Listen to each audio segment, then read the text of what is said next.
Hello বন্ধুরা, আজকে আমি নিয়ে চলে এসেছি ঘরোয়া পদ্ধতিতে এগরোলের রেসিপি। প্রথমেই আমি রুটিগুলোকে করে নিয়েছিলাম।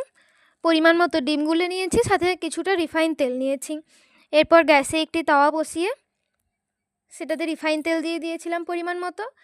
তার উপর ডিম দিয়ে রুটিটা দিয়ে দিয়েছিলাম।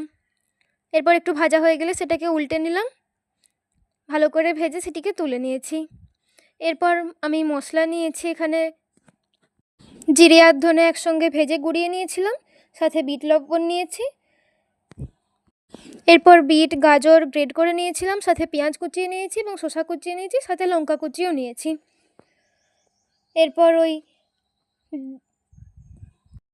ভেজে রাখা রুটিটার ওপর শসা কুচি, পেঁয়াজ কুচি, গ্রেট করা বিট এবং গাজর, সাথে লঙ্কা কুচিও দিয়ে দিয়েছি অল্প। এর উপর মশলাগুলো দিয়ে দিলাম। এরপর টমেটো সস এবং সর্ষে সস দিয়ে এটিকে ভালোভাবে মুড়িয়ে নিয়েছি, যেমন তোমরা দেখতেই পাচ্ছ ভিডিওটাতে।